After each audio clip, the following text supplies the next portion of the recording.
Shalom Bapak Ibu yang dikasihi oleh Tuhan. Masih dalam tema yang sama di bulan ini Bapak Ibu.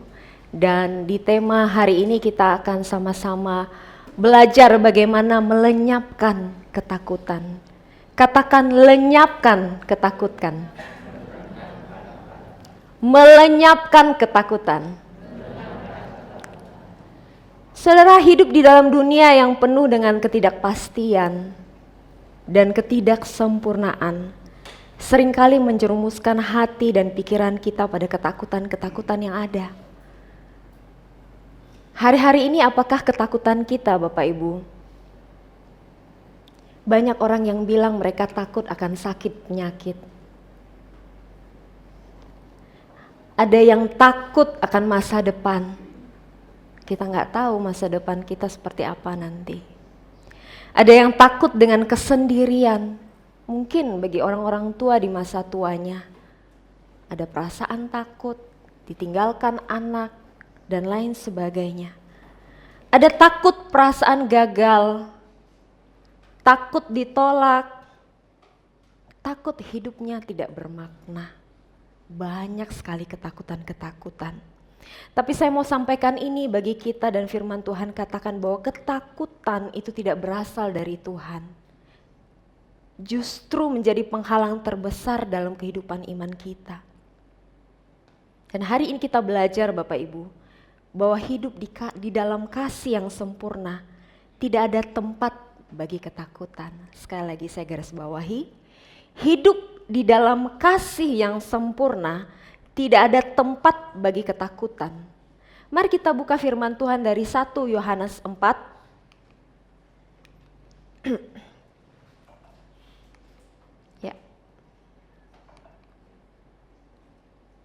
1 Yohanes 4 ayat 16 sampai 18.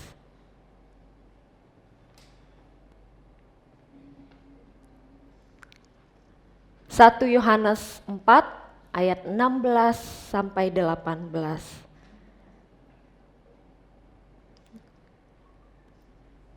Yang sudah mendapatkan katakan amin.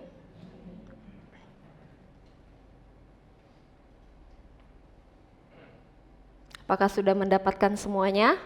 Amin. Kita akan baca bergantian Bapak Ibu baca ayat yang ke-17, nanti saya akan mulai dari 16, Bapak Ibu baca ayat ke-17, kemudian saya 18. Kita bersama-sama 18. Oke, saya akan mulai dari 1 Yohanes 4 ayat 16. Kita telah mengenal dan telah percaya akan kasih Allah kepada kita. Allah adalah kasih. Dan barang siapa tetap berada di dalam kasih, ia tetap berada di dalam Allah dan Allah di dalam dia. Silakan Bapak Ibu.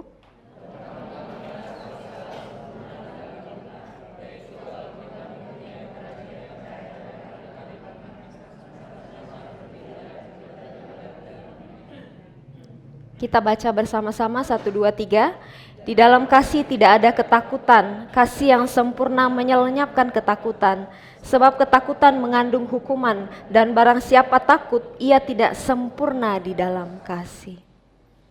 Sekali lagi, di dalam kasih tidak ada tempat bagi ketakutan. Lalu Bapak Ibu sesuai dengan firman yang kita baca, bagaimana kita melenyapkan ketakutan itu? Yang pertama adalah mengenal dan percaya akan kasih Allah. Katakan mengenal, percaya. Saudara, di ayat 16 dikatakan kita telah mengenal dan telah percaya akan kasih Allah kepada kita. Saudara, kita sering mengira bahwa kasih itu adalah hanyalah sebuah perasaan cinta, peduli, sayang dari Allah yang diberikan kepada manusia. Akan tetapi Bapak Ibu, lebih daripada itu, ya, di dalam kekristenan kasih itu bukan hanya sebuah perasaan, tetapi seorang pribadi. Ingat ya, bukan cuma sebuah perasaan, tetapi seorang pribadi yang kita baca tadi, Allah adalah kasih. Allah adalah kasih, Bapak Ibu. Firman Tuhan berkata Allah adalah kasih, artinya Allah tidak dapat terpisahkan dengan kasih, karena kasih adalah dirinya sendiri. Segala tindakan yang Allah lakukan dari penciptaan, dari penebusan, bahkan kedatangan Tuhan kedua kali itu lahir dari kasih. Saudara, ini hal yang patut kita syukuri. Bahwa sifat baik ini, karakter yang baik ini berasal dari identitas Allah sendiri dan tidak akan pernah berubah sampai selamanya. Saya mau tanya, Ibu Sarah, kasih itu baik tidak Ibu Sarah? Baik. Ada tidak di ruangan ini yang berkata, oh kasih itu tidak baik? Ya sih, kasih itu baik. Kau Trisnadi? Baik. Sangat baik. Sangat kita butuhkan. Betul? Tanpa kasih Bapak Ibu, setiap kita akan kehilangan harapan. Amin. Tanpa kasih saudara, dunia ini hancur tanpa arah. Dunia ini membutuhkan kasih. Dan dia adalah kasih yang hadir, seorang pribadi, Allah kita sendiri. Bahkan kalau kita lihat Bapak Ibu, kita pernah baca di dalam 1 Korintus 13, ada 3 yang disebutkan di situ, ada iman, ya, ada pengharapan, kemudian yang terakhir apa? Kasih. Yang paling besar dari ketiga itu apa Bapak Ibu? Kasih. Dan dicatat di pasal itu ada ayat yang berkata begini, kasih itu akan tetap ada dan kasih itu yang terbesar dari ketiganya. Akan tetap ada, bahkan dalam kekekalan kasih itu akan ada. Ya Bapak Ibu. Nah kita tahu kebenaran ini. Ini yang kita syukuri. Saya banyak sekali mendengar Bapak Ibu ada orang yang berkata, semua agama mengajarkan kebaikan kok. Pernah dengar gak kalimat itu Bapak Ibu? Semua agama mengajarkan kasih. Tetapi secara detail saya gak pernah dengar mereka berkata, Allahku adalah kasih.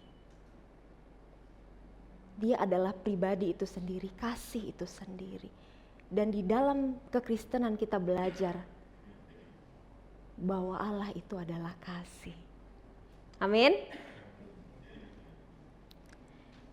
Saudaraku, jangan hanya cuma tahu, tapi Tuhan mau kita mengenal kepada kasih itu. Ingatlah, kita hanya bisa percaya kepada orang yang kita kenal, betul? Ada nggak kita percaya kepada orang tapi kita nggak kenal sebenarnya orang itu? Nggak pernah ya Bapak Ibu ya? Saya pribadi dengan Mu'se sering sekali merekomendasikan orang-orang kepada orang lain. Contohnya ada yang butuh mobil, wah kami rekomendasikan orang ini. Ada yang butuh makanan, oh kami rekomendasikan orang ini. Wah mau kerjain apa, contohnya mau beli keramik dan lain sebagainya, kami rekomendasikan orang ini. Kenapa kami berani rekomendasikan Bapak Ibu? Bahkan ada yang baru-baru ini tanya, hamba Tuhan siapa yang bisa melayani di kota ini? Wah kami rekomendasikan orang ini, hamba Tuhan ini. Kenapa kami berani rekomendasikan Bapak Ibu? Karena sudah kenal, tahu orangnya. Orang ini jujur, kerjanya bagus, bertanggung jawab, ambil harga tidak pula tinggi-tinggian, bersahabat. Jadi kami berani rekomendasikan karena kita kenal. Kemudian kita percaya kepada orang ini. Nah Bapak Ibu, sama halnya kepada Tuhan. Kalau kita tidak mengenal Tuhan, bagaimana kita percaya bahwa Ia bisa melenyapkan setiap ketakutan kita? Bagaimana kita yakin kalau Tuhan itu benar-benar mau menolong kita, mengatasi setiap ketakutan kita kalau kita tidak kenal Tuhan itu baik-baik? Saudara, untuk bisa percaya akan kasih Tuhan, kita harus mengenal Tuhan dengan sungguh. Oh Bapak Ibu, bagaimana cara kita agar mengenal Tuhan? yaitu tinggal di dalam kasih-Nya. Tinggal di dalam kasih-Nya. Tadi ada ayat yang dikatakan bahwa barang siapa tetap berada di dalam kasih, ia tetap berada di dalam Allah dan Allah di dalam dia. Dan saya mau menambahkan ayat ini juga Bapak Ibu. Next. Oh, belum dicatat. Saya mau menambahkan satu ayat ini bagi kita. Yuk kita buka sama-sama Yohanes 15. Yohanes 15.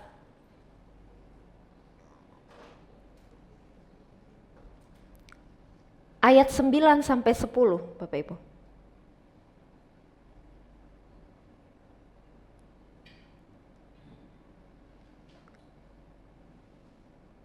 Oke, kita akan baca sama-sama. Sudah mendapatkan semuanya?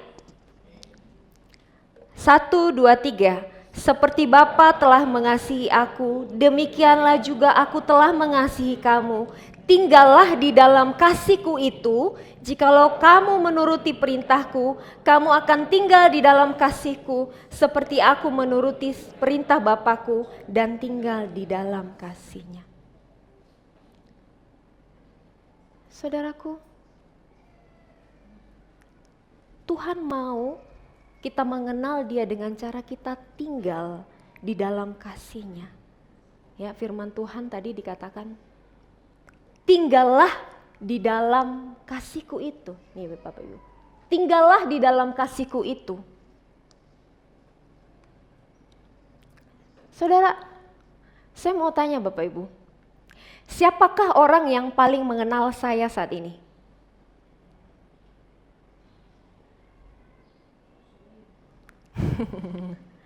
Jangan ragu-ragu Bu Sarah. Pak Pendeta. Oke. Juan, siapa yang paling mengenal Cece saat ini? Yang paling mengenal?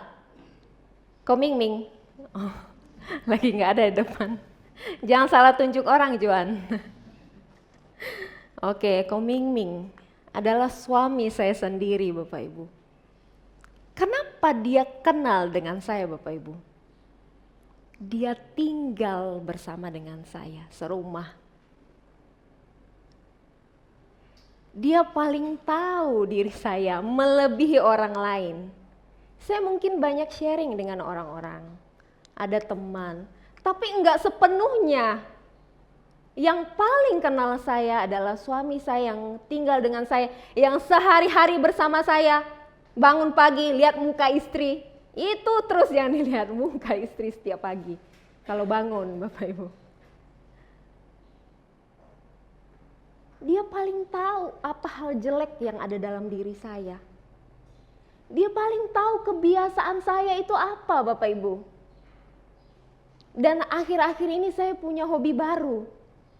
Ada yang tahu nggak Bapak Ibu? Yang bisa tebak saya kasih 100 juta rupiah. Ada nggak Bapak Ibu yang tahu? Apa? Yang kenceng Bapak Ibu. Ada yang tahu nggak Bapak Ibu? Apa? Siapa? Wah, suara itu dari mana ya suaranya? Siapa yang bilang? Kohari ya? Oh, apa kok? Menanam. Beri tepuk tangan, tebakannya benar loh. Jangan-jangan selama ini pakai teropong ya. Ngintipin Cuanto lagi menanam di rumah ini. Nggak kebetulan benar.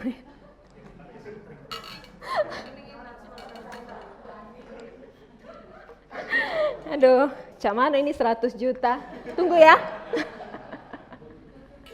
Canda Bapak Ibu. Jadi Bapak Ibu, saya punya hobi baru akhir-akhir ini. Itu suka menanam. Saya punya tanaman timun di rumah. Wah, karena kenapa saya tanam timun? Tahu nggak Bapak Ibu kenapa? Saya punya anak namanya Arthur. Suka banget makan timun.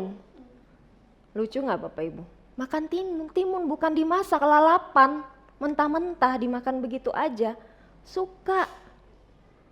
Mau setiap hari dikasih dia juga mau, Bapak Ibu, senang sekali, makanya saya tanam timun. Mau tanam apa lagi? Wah, kemarin cabai lagi mahal ya. Saya pengen tanam cabai daripada beli mahal banget. Sekilo 100.000, sekilo 120.000. Saya tanam sendiri aja, petik dari rumah. Saya punya hobi baru. Dan apapun tentang diri saya itu banyak diketahui oleh suami saya karena dia tinggal bersama saya. Dia berkomunikasi dengan saya, berelasi dengan saya. Nah, sama Bapak Ibu dengan Tuhan. Kita bisa mengenal Tuhan kalau kita tinggal di dalam kasih-Nya. Ya. Kita tinggal di dalam kasih-Nya. Bagaimana kita memahami tinggal di dalam kasih Allah? Ya, kita udah baca firman Tuhan tadi, dikatakan kita hidup dekat dan erat dengan Tuhan.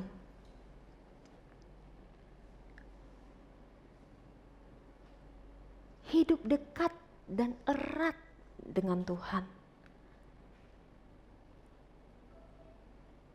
Simple ya Bapak Ibu ya, kedengarannya. Sering banget kita dengar, hidup dekat dengan Tuhan, hidup erat dengan Tuhan. Tapi seringkali kenyataannya itu susah dilakukan. Bagaimana kita hidup dekat dan erat dengan Tuhan? Bukan berarti kita tinggal di gereja. Kalau gitu, Koafat yang paling pertama masuk di surga Bapak Ibu, karena paling dekat tinggal di gereja, tahu ya? Kita punya karyawan di sini namanya Bapak Afat. Kalau gitu ceritanya mah mudah, cuma tinggal aja di rumah Tuhan. Tapi kedekatan yang dimaksud erat, dekat, itu benar-benar ada komunikasi. Karena ada juga orang yang tinggal serumah tapi nggak dekat. Tahu ya? Serumah tapi nggak dekat. Giliran makan sama-sama main HP. Di mananya komunikasi Bapak Ibu? Tidur bareng-bareng tapi sama-sama buka HP. Nggak deket hidupnya, nggak erat Bapak Ibu. Nggak ada relasi di situ. Tapi Tuhan mau kita benar-benar hidupi relasi itu, ada komunikasi di situ. Kita hidup erat dengan Tuhan. Baca firman-Nya. Baca Alkitab. Saudara mengerti, tidak mengerti, saudara tidak dapat apa-apa hari itu. Baca saja Bapak Ibu. Berdoa, kapanpun, dimanapun, kita lagi nyetir, kita lagi di dapur, ibu-ibu lagi masak, lagi belanja di pasar, lagi di kantor. Doa sama Tuhan, aku mau tinggal di kasih Tuhan, di dalam kasih Tuhan. Aku mau dekat, erat dengan Tuhan. Datang ibadah Bapak Ibu. Dalam ibadah kita bisa mendengar tentang kebenarannya. Usahakan jangan skip. Jangan skip Bapak Ibu, kalau kita bisa usahakan. Hadir juga di dalam komsel, khususnya kita yang masih belum masuk di dalam komsel. Coba Bapak Ibu untuk masuk. Supaya di sana kita sama-sama hidup dekat dan erat dengan Tuhan. Itu yang pertama, cara kita tinggal di dalam kasih Allah. Dan saya percaya bahwa ketika kita dekat dengan Tuhan, kita terus bisa menatap kasih-Nya, bukan kepada ketakutan kita. Yang kedua adalah hidup di dalam ketaatan. Di dalam firman Tuhan yang kita baca dikatakan, jikalau kamu menuruti perintahku, kamu akan tinggal di dalam kasih-Ku. Seperti aku menuruti perintah Bapakku dan tinggal di dalam kasih-Nya. Saudara, mari kita hidup di dalam ketaatan. Terutama Bapak Ibu, ketaatan apapun yang Tuhan mau. Hidup jujur, ya. Hidup kudus di hadapan Tuhan, melakukan apa yang Tuhan perintahkan. Secara khusus adalah mengasihi sesama. Bagaimana kita diajarkan untuk menerima, mengampuni, dan bahkan berkorban. Ketika kita tinggal di dalam kasih-Nya, pastilah kasih itu terpancar dari dalam diri kita. Ya Bapak Ibu. sorry. Sebelumnya. Nggak bisa ya. Ayo. Ketika kita tinggal di dalam kasih-Nya Bapak Ibu, maka kasih itu terpancar dari dalam diri kita. Saudara sama seperti anak yang tinggal bersama ayah dan ibunya. Di dalam rumah ayah dan ibunya, ada kebiasaan atau nilai-nilai yang ada di rumah itu yang akan menjadi nilai dirinya, betul?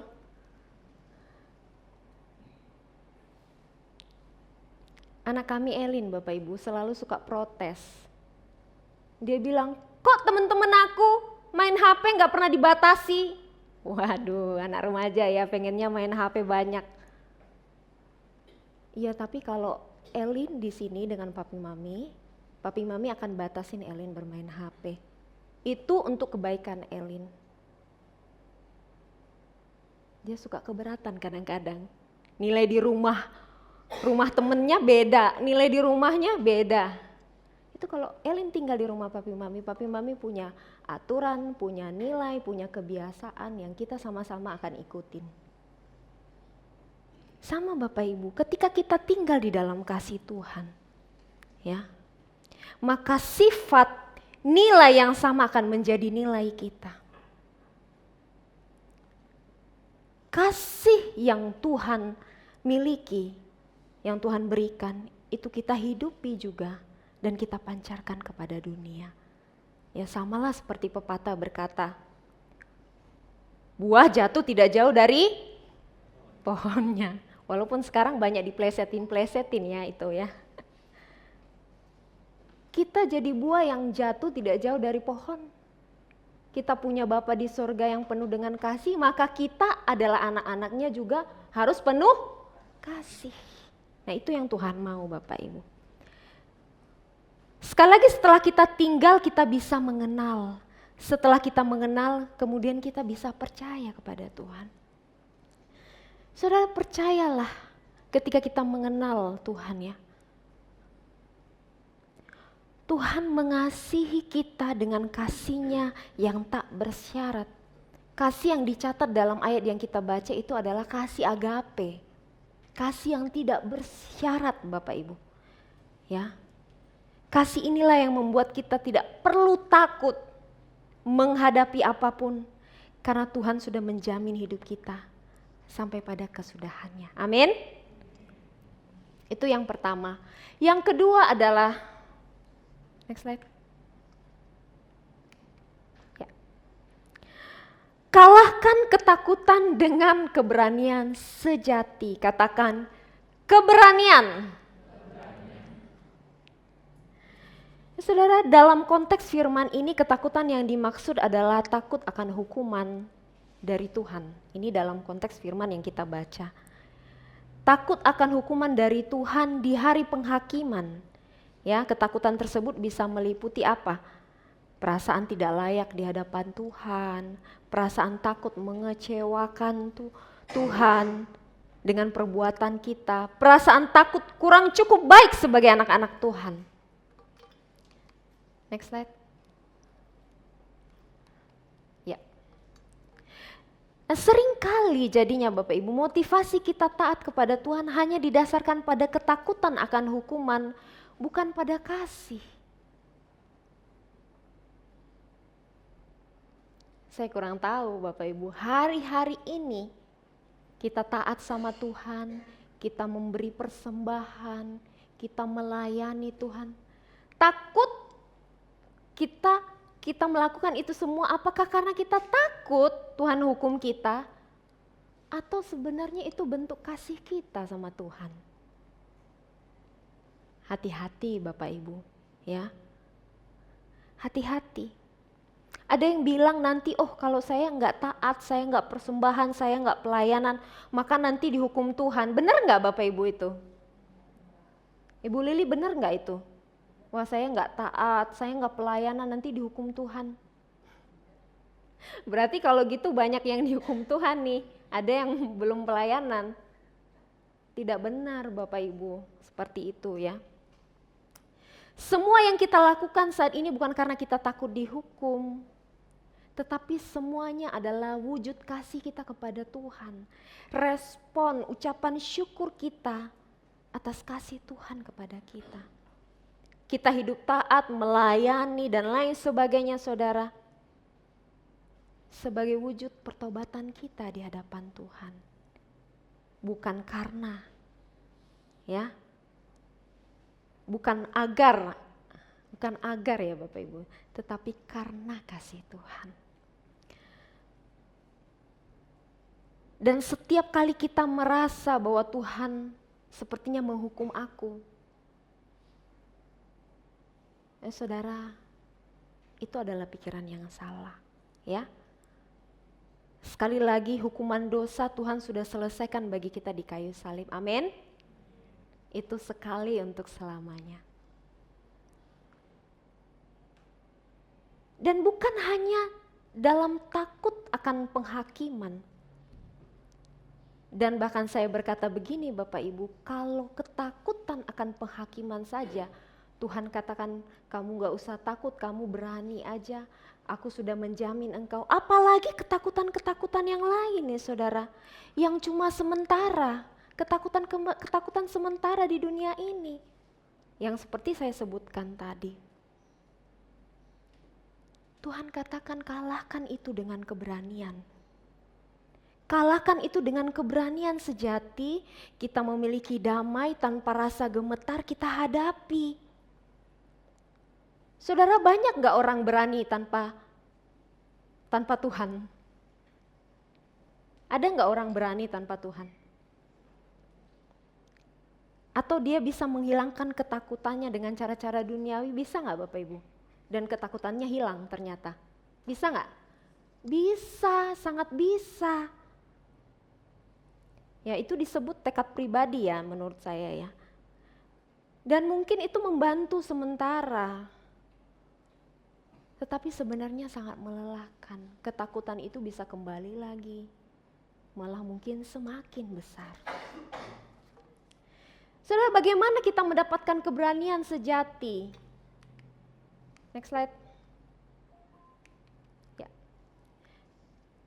Keberanian sejati timbul dari kasih Tuhan yang sempurna bagi kita. Sempurna artinya menutup sepenuhnya, matang sampai akhir dan tuntas.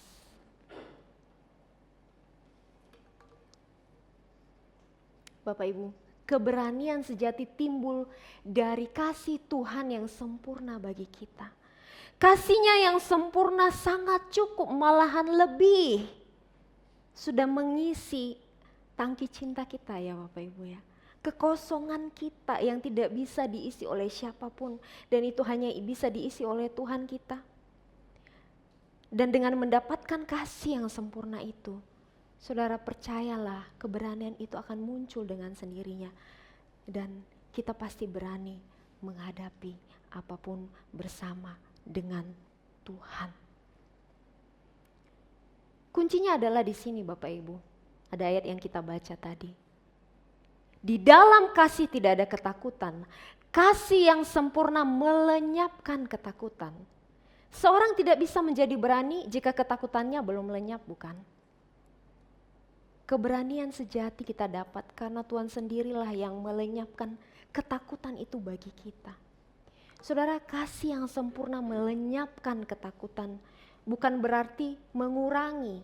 Firman Tuhan bukan itu maksudnya, mengurangi atau meredakan ketakutan, melainkan benar-benar mengusir, menghilangkan ketakutan itu sepenuhnya. Ingatlah, hadirnya ketakutan di dalam hidup kita seperti firman Tuhan yang kita baca tadi, menunjukkan kasih yang sempurna itu jangan-jangan tidak benar-benar ada di dalam diri kita. Saudara, saya percaya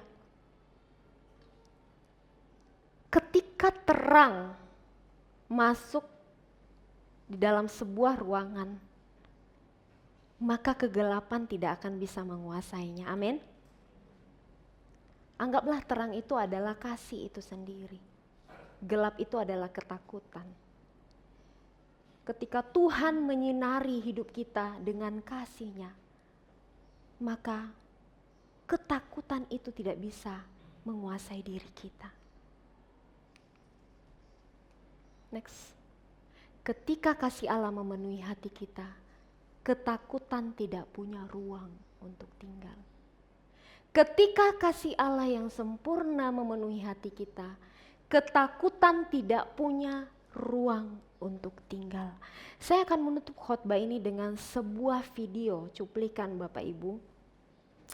Yang saya mau kita sama-sama renungkan video ini dan kita sungguh-sungguh meresapi bagaimana kasih Tuhan dalam hidup kita yang mampu menghilangkan ketakutan bagi setiap kita. Kita sama-sama simak video ini.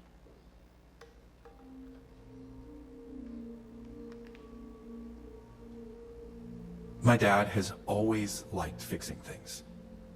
Feels like he was always in the middle of a project. And sometimes he'd let me help. There was this one time where partway through changing the oil, he left me in the garage for a little while. By myself.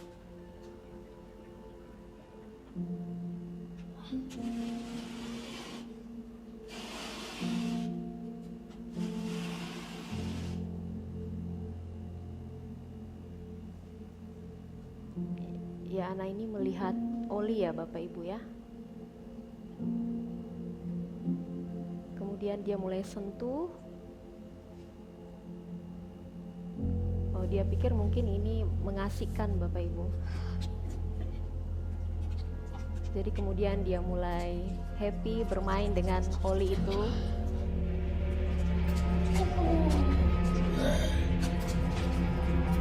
Terus bermain begitu asiknya Bapak Ibu.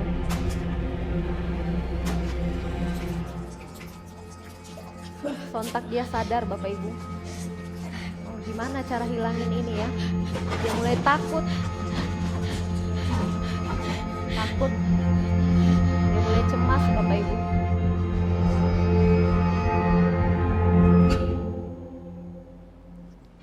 Ya, ini dia perlahan-lahan. Ya mungkin dia takut papanya tahu, jadi dia pelan-pelan jalannya.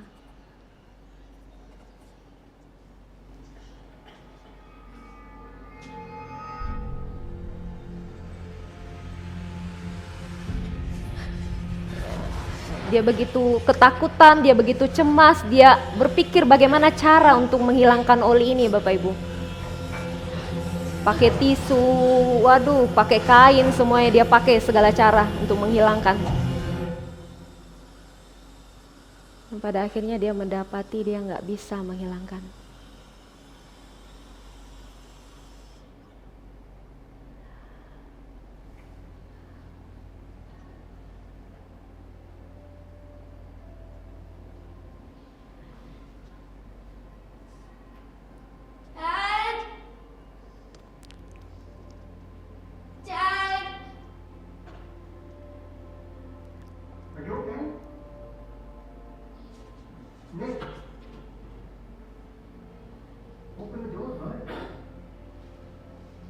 Ya, dia masih takut ya Bapak Ibu, dia masih ragu.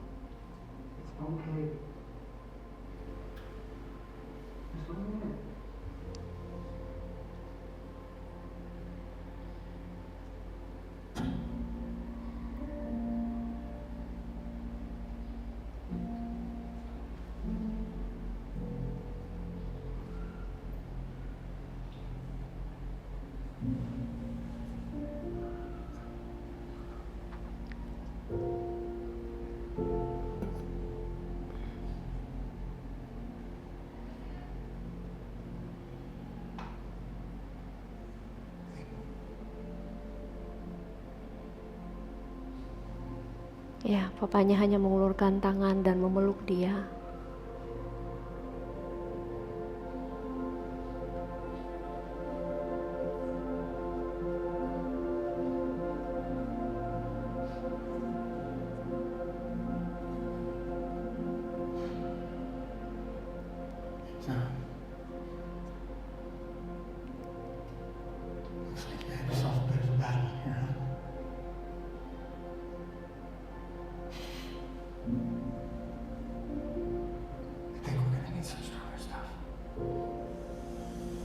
Kita butuh sesuatu yang lebih kuat ya untuk membersihkan oli.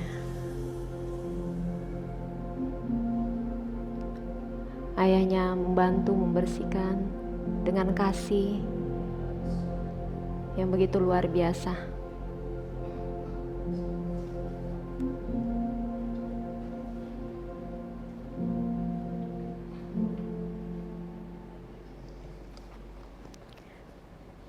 Bapak Ibu yang dikasihi oleh Tuhan,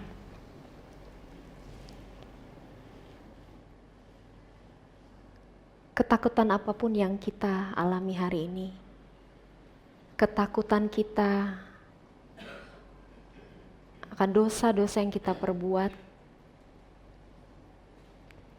ketakutan kita akan masa depan, ketakutan kita akan sakit penyakit, penolakan, takut kesendirian dan apapun. Saya mau pastikan kepada saudara bahwa Tuhan punya respon yang tetap sama seperti video tadi.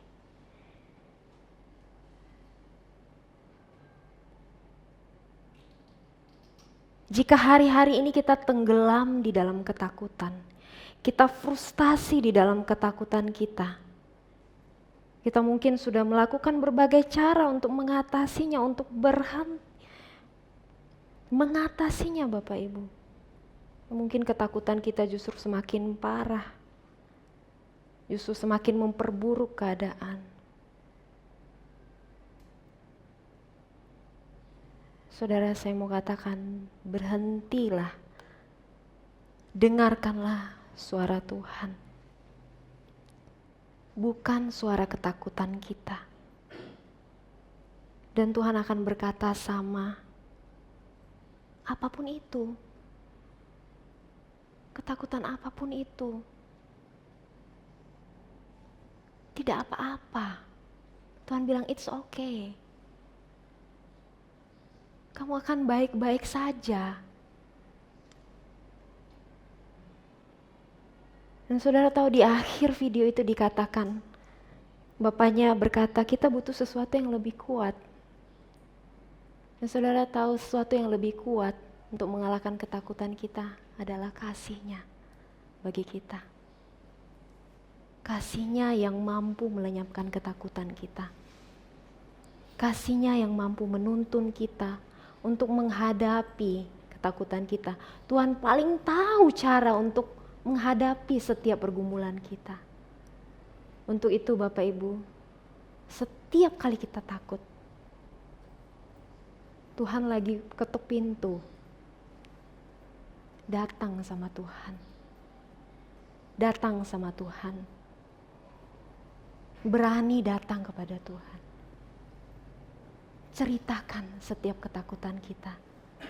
Dan Tuhan yang akan pulihkan kita. Mari kita berdoa.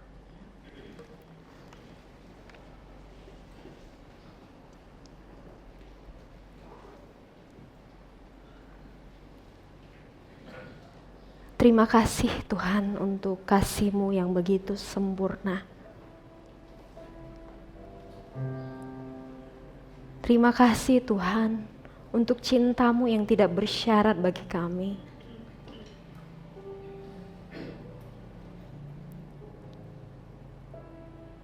Engkau Allah yang peduli kepada setiap ketakutan kami. Engkau Allah yang peduli kepada setiap pergumulan kami. Dan apapun yang kami rasakan saat ini, Tuhan Engkau tidak membiarkan kami sendirian. Engkau datang dan Engkau mau kami datang kepadamu, mencurahkan setiap ketakutan kami. Dan kami tahu Tuhan, Engkau akan menuntun kami menghadapi setiap ketakutan-ketakutan kami. Kasih-Mu adalah sesuatu yang sangat kuat, yang mampu melenyapkan, bukan meredakan, bukan mengurangi, sungguh-sungguh mengusir ketakutan itu dalam hidup kami Tuhan. Kami mau pegang kasih Tuhan. Kami mau pegang kasih Tuhan dalam hidup kami. Terus mengalirlah dalam hidup kami Tuhan. Kasih-Mu nyatakan terus dalam hidup kami. Ini hidup kami Tuhan, kami bersyukur punya Allah seperti Engkau. Dalam nama Tuhan Yesus kami sudah berdoa dan mengucap syukur. Sama-sama katakan amin.